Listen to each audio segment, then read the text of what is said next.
आज सरकार one nation one bill संसद में आज पेश करने वाली है और इसके लिए अपने सांसदों को व्हिप भी जारी किया गया है कि आज सभी उपस्थित रहें सदन में। और विपक्ष कह रहा है कि हम इसका विरोध करेंगे। वो कह रहे हैं कि इसके पहले आपको सर्वदलीय बैठक बुलानी चाहिए थी, सभी दलों से आपको एक राय बनानी चाहिए, तो उसके बाद इस बिल को लाया जाता। समाजवादी पार्टी ने स्टैंड साफ साफ क्लियर कर दिया है कि जैसे ही ये बिल को रखा जाएगा हम इसका विरोध करेंगे। जबकि एनसीपी शरद पवार की नेता सुप्रिया सुले ने कहा कि बिल आए और इसे जेपीसी के पास भेजा जाए और वहां पर सभी से एक राय ली जाए और फिर सदन में आम लोगों की राय ली।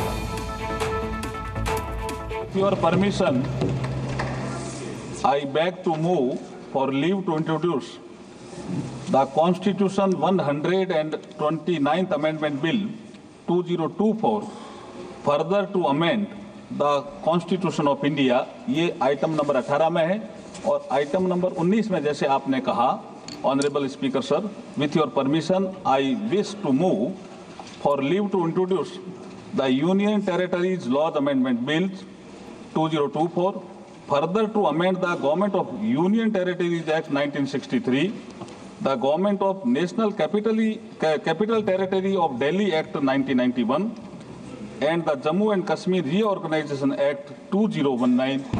ये मैं आपकी अनुमति से आपसे लीव मांग रहा हूँ। Thank you sir. आपको मैं दूंगा।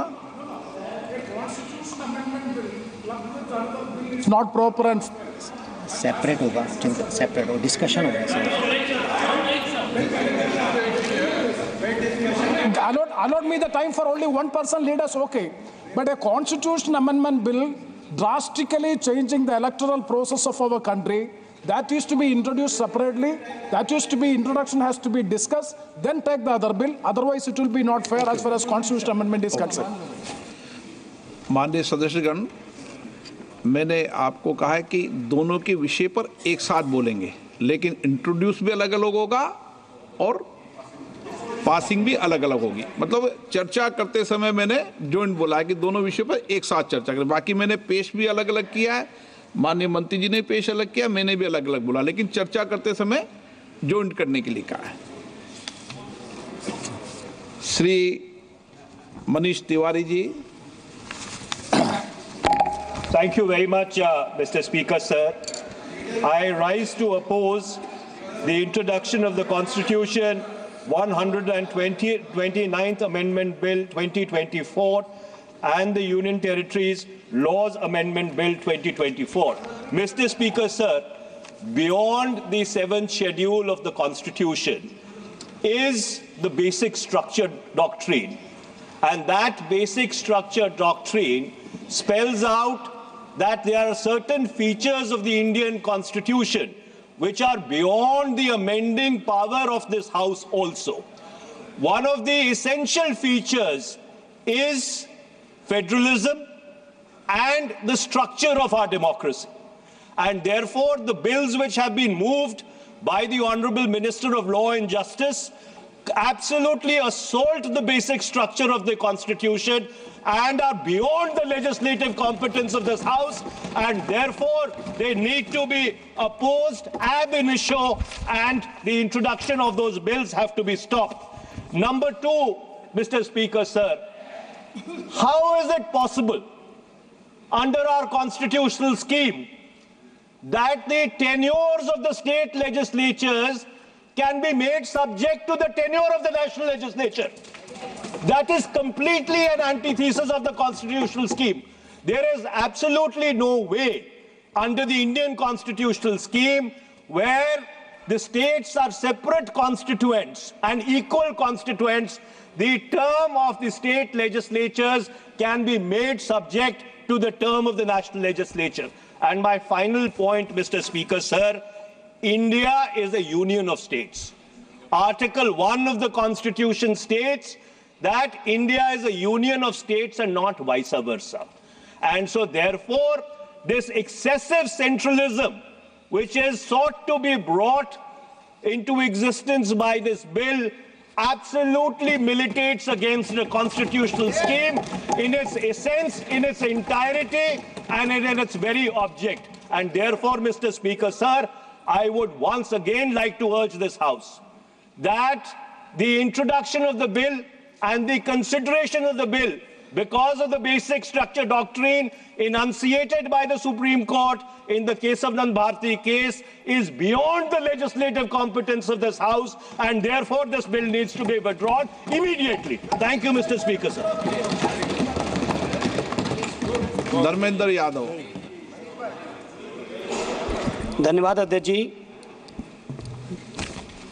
मैं इस संविधान के 129वें संशोधन अधिनियम के विरोध के लिए खड़ा हूं। अध्यक्ष जी, मैं समझ नहीं पा रहा हूं, अभी 2 दिन पहले संविधान को बचाने की, संविधान की गौरवशाली परंपराएं की कस्में खाने में कोई कमी नहीं रखी। 2 ही दिन के अंदर संविधान की जो हमारी मूल भावना है, 2 ही दिन के अंदर संविधान का जो हमारा बेसिक स्ट्रक्चर है, 2 ही दिन के अंदर संविधान का जो हमारा संघीय ढांचा है, उसको खत्म करने के लिए संविधान संशोधन बिल लाए हैं। मैं मनीष तिवारी जी से सहमत हूं और अपनी पार्टी और अपने नेता आदरणीय अखिलेश यादव जी की ओर से कहना चाहता हूं, ये बिल पूरे देश के जो अलग अलग भेष, भाषाएं, संस्कृति, क्षेत्र की जो मान्यताएं हैं, जो हमारे संविधान निर्माताओं ने बहुत सोच विचार के मंथन अध्ययन करके ये संघीय ढांचा तैयार किया था, राज्यों का गठन भी किया था, संस्कृति के हिसाब से, क्षेत्र के हिसाब से, भाषा के हिसाब से, परिस्थितियों और समय के हिसाब से। मैं नहीं समझता अध्यक्ष जी, मुझे कहने में कोई संकोच नहीं, उस समय के हमारे संविधान निर्माताओं से विद्वान, बाबा साहब भीमराव अंबेडकर से ज्यादा विद्वान इस सदन में अभी कोई नहीं बैठा, मुझे कहने में संकोच नहीं है। और ये संविधान की मूल भावना को खत्म करके कैसे तानाशाही के रास्ते निकाले जाएं, इसके अलावा कोई काम ही नहीं बचा है। आखिर मनीष तिवारी जी ने कहा, कहीं एक विधानसभा के चुनाव अगर कोई अविश्वास आता है, अगर बहुमत नहीं मिलता है, तो क्या पूरे देश का चुनाव कराओगे? पूरे देश का चुनाव कराओगे? और ये लोग एक देश, एक संविधान, एक चुनाव की बात करते हैं। जो लोग 8 विधानसभाएं भी एक साथ नहीं करा पाते हो, मौसम देख के तारीखें बदलते हो, वो लोग बात करते हैं एक देश एक चुनाव की। इसलिए अध्यक्ष जी, मैं अपनी पार्टी की ओर से, अपने नेता आदरणीय अखिलेश यादव जी की ओर से इस बिल का पुरजोर विरोध करता हूं और आपके माध्यम से देश के जनमानस से कहना चाहता हूं, ये भारतीय जनता पार्टी के लोग तानाशाही लाने के नित नए रास्ते लाते हैं। जो 8 विधानसभाओं का चुनाव एक साथ नहीं करा पाए, 4 राज्यों के चुनाव एक साथ नहीं करा पाए, वो पूरे देश की लोकसभा और सारे प्रांतों की विधानसभाएं एक साथ कराने की बात करते हैं। मैं पूछना चाहता हूं सरकार से, अगर एक प्रांत के अंदर सरकार गिरती है तो क्या पूरे देश की लोकसभा के चुनाव कराओगे? क्या अगर लोकसभा के चुनाव के चक्कर में उस प्रांत के लोग क्यों सफर करेंगे? अरे चर्चा कर लेना। अरे कुछ नहीं बचा है, कुछ नहीं बचा है आपके पास। अध्यक्ष जी, सदन को थोड़ा सा सिस्टम में लाएं। अध्यक्ष जी, आपसे अनुरोध है, आपके माध्यम से सरकार से अनुरोध है, जनता ने बड़ी उम्मीदों के साथ हम सबको भेजा है और हम सब लोगों की जिम्मेदारी है, ये संविधान विरोधी, संघीय ढांचे विरोधी, बेसिक स्ट्रक्चर विरोधी कई केसों की चर्चा की मनीष तिवारी जी ने, मैं उनके साथ जोड़ते हुए माननीय सर्वोच्च न्यायालय की भावनाओं के विरोधी, गरीब विरोधी, दलित विरोधी, पिछड़ा विरोधी, मुसलमान विरोधी, इस नीयत को वापस लो। ये अध्यक्ष जी, आपके माध्यम से मेरी आपसे प्रार्थना है। बहुत बहुत धन्यवाद। एक मिनट प्लीज। माननीय सदस्यगण, हम संसद के अंदर हर विषय की अलग अलग प्रक्रिया होती है। जब राष्ट्रपति भाषण होता है, जब बोलने की प्रक्रिया अलग होती है। संविधान पर, उसकी 75 वर्ष की चर्चा पर जब विषय अलग होता है। आप जिस बिल का विधेयक पर विरोध कर रहे हैं, वो नियम 72 के तहत विरोध कर रहे हैं। तो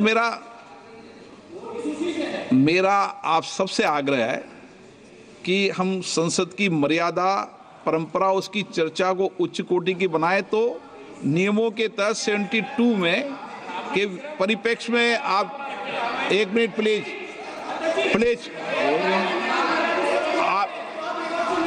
आप प्लीज एक मेरा ये आग्रह है, ऐसे नहीं बोलते बीच में, प्लीज बैठिए, प्लीज बैठिए, ऐसे बीच में नहीं बोलते हैं। मैंने इसलिए आपसे कहा कि मैंने किसी को नहीं कहा कि मर्यादा बोली, मर्यादा बोली। मैंने कहा नियम 72 के तहत आप उस परिप्रेक्ष्य के अंदर बिल का विरोध करने का आपका अधिकार है, वह भी विधेयक की विधायी क्षमता, लेजिस्लेटिव कॉम्पिटेंस के विषय पर। लेकिन विषय गंभीर है, इसलिए मैं सभी माननीय सदस्यों आगे बोल रहा हूं, उस परिप्रेक्ष्य के अंदर वो अपनी बात को कहें, संविधान की मर्यादाओं के अनुरूप अपनी बात कहें।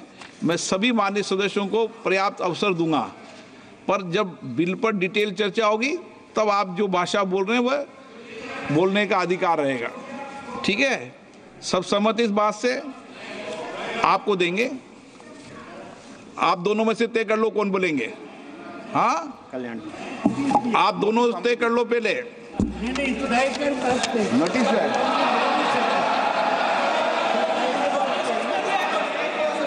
चलो मैं दोनों को 2-2 मिनट रख दूंगा। पहले Kalyan Banerjee. Under our constitutional scheme,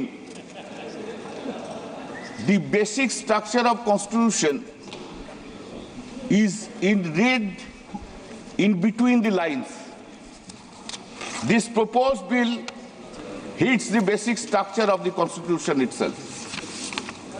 And if any bill, any act which hits the basic structure of the constitution, that is ultra-virus. And it is ultra-virus. Sir, proposed Article 83, Sub-Article 5 is just contrary to Article 83, Sub-Article 2. Just contrary.